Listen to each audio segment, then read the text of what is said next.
So yeah, I'll answer this question. Do you still hold the idea that Florence was ecumenical by Eastern Orthodox standards? Generally, yes. I'd say I would be more cautious in promoting this exact line of reasoning just because I know there is a lot of source material that I have not read. There's a lot of source material that is not in English. Um, and so I would maybe be a little bit reserved in making this exact claim. But here are the facts as I understand them. And somebody can correct me if I am incorrect.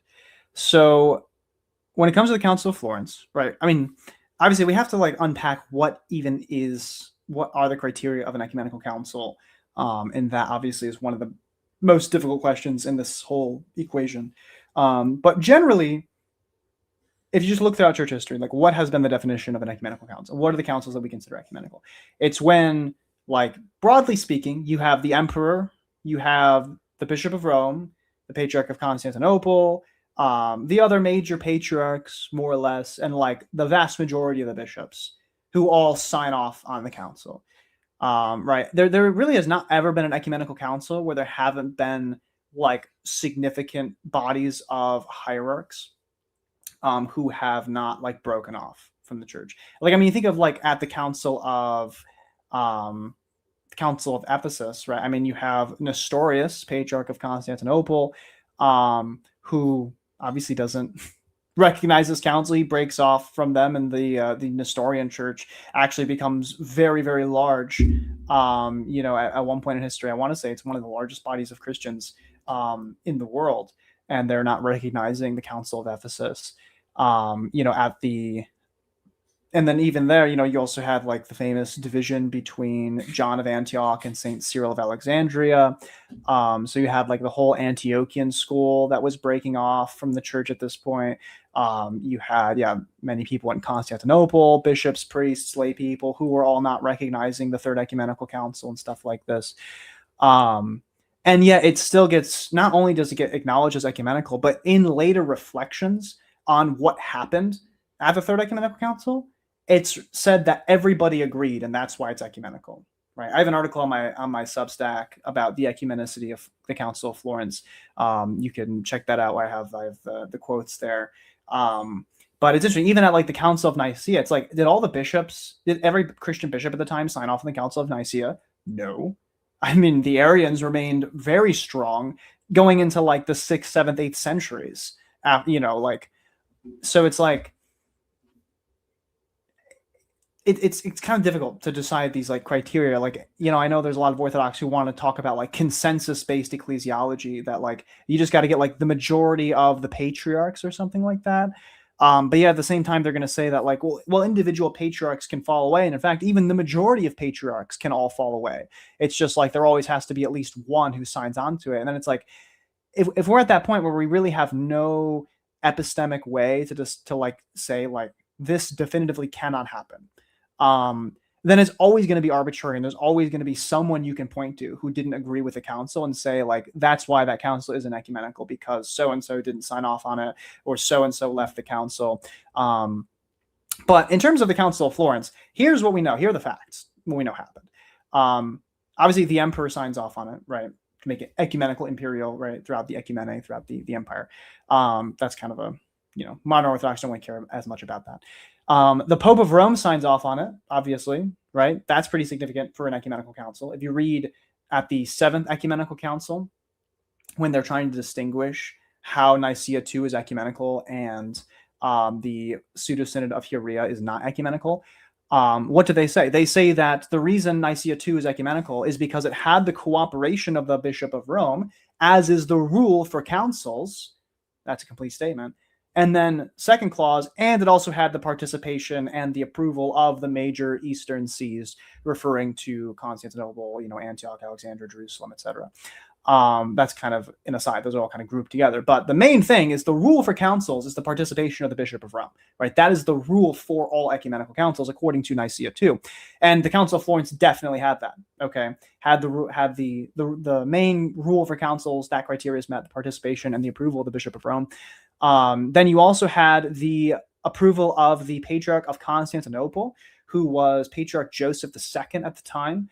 He famously dies right before the union is signed, but it's well documented that he approved the union, and then his successor, Metrophanes II, also approves the union in Constantinople. And Constantinople is actually going to remain, at least in terms of its official hierarchy, it's going to remain unionist really until the fall of Constantinople. So I think few people realize that the union actually did last in some places. You also have, I believe it's either the Patriarch of Antioch or Alexandria. I know this is a little disputed. There is a letter from one of those two patriarchs where he is fully ratifying the Council of Florence and fully accepting it. I think people criticize it because we only have the Latin version of this letter. And so, yeah, I want to say it's like, I don't have my article in front of me, but if you go to my article, I talk about it. Yeah, so like there's some people who dispute the authenticity of that. And like for me, as someone who is not a scholar of that time period, you know, like when people start claiming this is a forgery, this is not like you know, I'm not a scholar. Like I can't adjudicate those kinds of claims in a definitive way. I can only tell you what other people are saying, really.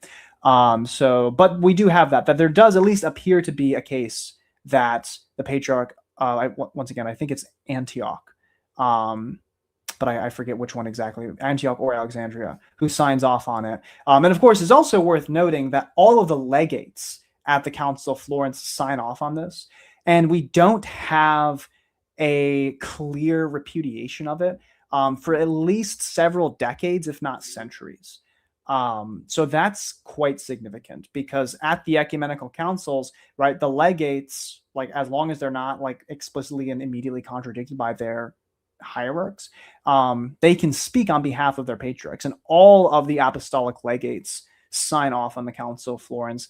And then of course you have like something like crazy like the 500 Catholic Western bishops and like 200 Eastern bishops from all over, you know, the empire, all unanimously signing off on it. And famously, you only have 2 people present at the Council of Florence who do not sign off on it. So that is actually, out of all of the ecumenical councils that had happened before, that is the most unanimous ecumenical council in church history.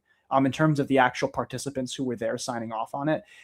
You really did not have a more unanimous council than that. Certainly not one at which you had so many representatives of all the major apostolic sees, including Constantinople, Rome, Alexandria, Antioch, right, obviously. Yeah, and I think there is also this claim that Mark of Ephesus represented one of the apostolic sees, and so his signature, his refusal to sign the council somehow nullifies it. I don't believe, once again, I have to look more into the exact nature of it, but I've looked into it several times, and the history is a little complicated because who exactly Mark is representing gets changed numerous times throughout the council. And I believe in the end, he is a co-representative of Alexandria with another bishop who does sign off on the council. So he is not the sole legate of an apostolic see in the end. And so him not signing off the council is actually not as significant as some Orthodox make it out to be. Like there's a reason why the final bull of union is called Le Tentor Celi, let the heavens rejoice, right? It's actually interesting. You know, that first opening line of Le Tentor Celi, it says, it's beautiful. I highly recommend everyone read it. It says, you know, let the heavens rejoice and the earth be glad, for the dividing wall which has stood between the Eastern and the Western church today has been torn down.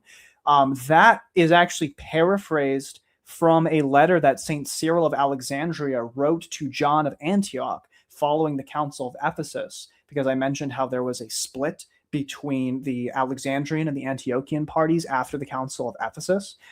They eventually reunited, and that is how St. Cyril of Alexandria begins his letter of reunion to John of Antioch, is with that line, Le Tentor Celi. Obviously, he's not writing in Latin, but that would be the psalm line, Le Tentor Celi, let the heavens rejoice. So clearly, given the atmosphere, both before and after the council, nobody thought the council was a failure, right? Nobody.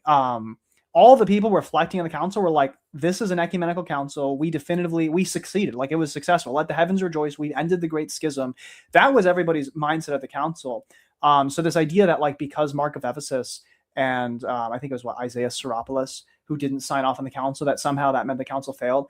apparently the people who were at the council did not get that memo, right? Both the Greeks and the Latins were all like, we succeeded, this is an ecumenical council, and they immediately started using that argument against Mark of Ephesus and the anti-unionists, right? One of Mark of Ephesus's opponents, basically just straight up said, like, hey, Mark, the opponents of ecumenical councils have no other name besides that of heretic. And so that's why you need to submit to this. And in fact, the reason why Florence is like the most ecumenical of all the ecumenical councils in the medieval era, that was not by accident. The emperor very intentionally did that because he wanted to make it so obviously ecumenical that nobody could like seriously oppose it.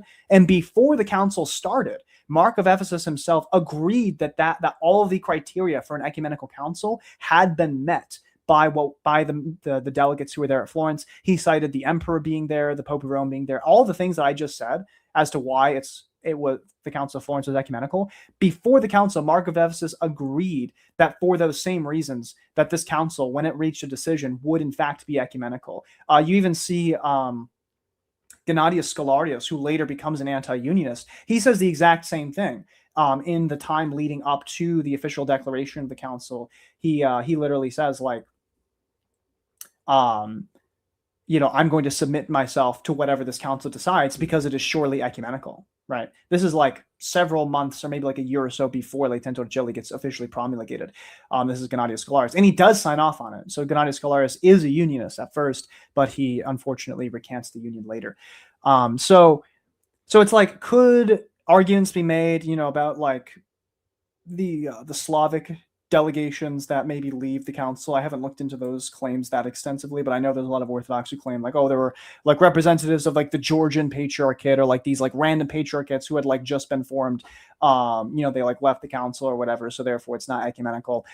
I don't see, and once again, this is where I have to plead ignorance because, there's a lot of material out there that's not translated that I haven't seen. So maybe people are aware of things that I'm not. This is why I'm cautious. But as far as I'm aware, you don't have like anti-unionists making those kinds of arguments of saying like, well, what about these bishops who didn't sign off on it, etc. Like the argument largely just seems to be that, well, it doesn't matter how many bishops signed off on it because it taught heresy, therefore it can't possibly be ecumenical, right? That largely seems to be Mark of Ephesus's argument after the council. Also that like the bishops who signed off on it, they were bribed, they were coerced, which is not true. In fact, Mark of Ephesus received the exact same compensation that the other bishops there received for their travels, right? So those seem to be the kinds of claims that contemporaries with the council are making who are opposing it, is that like the bishops were coerced, they were bribed, or just like the council was heretical. But nobody seems to be making like these niche arguments about like, well, technically it doesn't meet the Orthodox definition of an ecumenical council because such and such patriarch wasn't represented or whatever. That just doesn't seem to be the case. So once again, I do hold that the Council of Florence is ecumenical by Eastern Orthodox standards. But of course, the Orthodox don't have super consistent definition of what it means to be an ecumenical council. So not all Orthodox are going to like take that argument the same way. And at the end of the day, I think this does get back to questions about what role does the Pope of Rome have in confirming ecumenical councils. And I think we could really make that argument stronger if we show like an ecumenical council is one approved by the Pope of Rome and the bishops in union with him. And the Pope of Rome and the bishops in union with him approved the Council of Florence, therefore Florence is ecumenical. Something like that, I think, might go a longer way, but that then has more to do with like papal apologetics and stuff like that. So hopefully that kind of answers that question. But once again, check out my article on my blog, on my Substack about the Council of Florence for more kind of the primary or secondary sources on that.